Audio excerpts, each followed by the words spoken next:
Hi garden friend, this is my backyard, and if you had seen it back in 2008, you would not even recognize it, because back then it was a pile of bricks, a blue tarp, and bare dirt. And this is the home I grew up in. Today I'm going to walk you through it, show you how it all came together, and talk about what's still evolving, because trust me, it's still very much evolving. So let's go, shall we? So this is where it all started, right here. And I want to show you that before photo for a second, because I think it matters. That was this space. Same ground, same fence line, nothing here.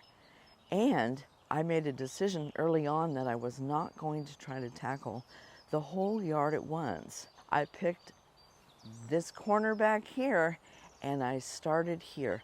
That's it. Pick a corner and just start. Now, I didn't look at this space and feel overwhelmed. I looked at it and I felt excited because all I could see was the potential. And that feeling right there, that's where every garden begins. I did not have a master plan. What I had was this first corner. I picked one spot and I cleared it out. I worked with the soil and I put some plants in the ground. And then I watched what happened. And when that corner started coming together, I moved to the next one. And slowly, I mean slowly, this space started becoming something. Season by season, plant by plant, and decision by decision. Some things worked out beautifully. Some things absolutely did not. What you're about to see took 18 years, and it's still evolving today. So the idea here was to expand this bed out into a circular area. So I created this fire pit, and then I used burlap bags and cardboard. I also have a metal steel ring, and when you're sitting in the garden, you're actually inside the garden. So if you're standing in your own backyard right now thinking you don't know where to begin, just find your first corner. That's all you need. Now let's go back and look what grew from mine. Now the first thing I put in was the spirea. I did not fully appreciate how large spirea can get. I grouped them together thinking that they would stay nice and tidy and manageable. And they had other plans. But you know what? That's one of the great lessons of gardening. Plants are going to do what plants are going to do. And now I actually love the fullness that they bring. They anchor this whole bed. Now what I love about this spirea as a foundation plant is the texture. That fine, delicate foliage, it plays so beautifully against bolder leaf shapes, and when they bloom, that flush of color that carries the whole bed. So yes, they got big, and yes, I kept them. Now right here is where I added a red flowering currant, and this was a completely intentional choice.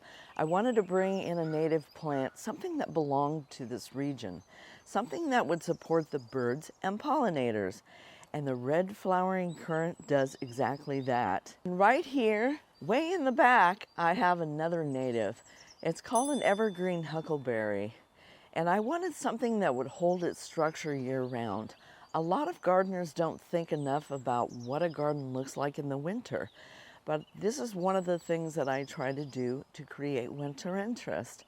I also added clematis for a vertical element because I think every garden needs something that wants to climb. There's something so romantic about clematis.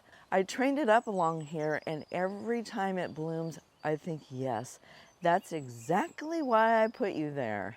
Now over here is where the hydrangea lives, and I want to talk about hydrangeas for a second because I think people either love them or they've had a bad experience with them and given up.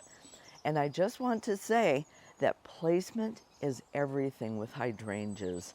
Get the placement right, give them the moisture they absolutely need, and they will give you some of the most beautiful blooms of anything in your garden. Hydrangeas are fantastic, but they need afternoon shade. And here's my ornamental grass because I wanted movement. I wanted something that would catch the wind and bring that sense of life and motion to the garden.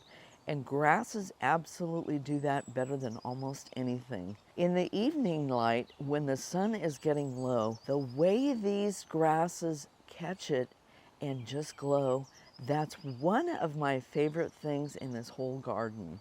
It's simple, but it never gets old. And then there's this Japanese maple. I want to show you a photo real quick. This is 2021. That's me on my knees in the middle of fresh soil. And that little tree in the nursery pot right in front of me, that's this tree. I planted that with my own hands 13 years into this garden's journey. And I remember putting it in the ground and just knowing this is going to be the heart of the space. And coming through this beautiful arbor, this arbor was one of the later additions, and honestly, it changed the entire feeling of the garden. It created a moment, a threshold, something that says you are entering somewhere. And climbing up both sides of this arbor are these blush roses. I dreamed about this exact image for years before it existed.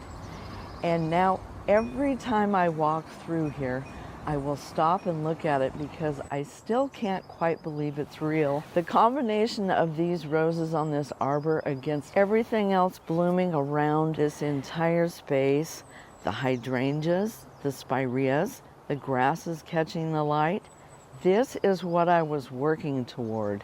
Not just a collection of plants, but a feeling, a place that makes you exhale the moment you step in it. Now here's the thing. This garden is not finished. It's still very much evolving, and there are areas that I'm still working out, plants that I'm still experimenting with, combinations that I'm still refining, and I have completely made peace with that because I've learned that evolution is actually the best part. Every season teaches me something new about this space. Every plant that surprises me or humbles me adds to my understanding of what this garden wants to be. And I think that's true for all of us as gardeners. We never really arrive. We just keep learning, keep growing, and keep putting things in the ground and seeing what happens.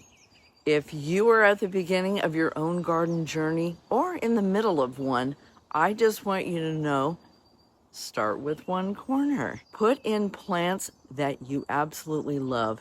Pay attention to how they grow together and think about your layers, your textures, and your year-round structure, including winter. Bring in a native plant if you can.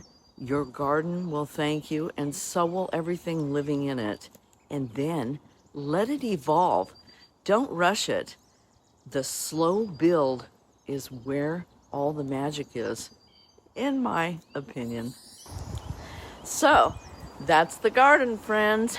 From a pile of bricks and bare dirt in 2008 to the spirea, native plants, clematis, Japanese maple, and my beautiful climbing roses, and all the rest of it still finding its way.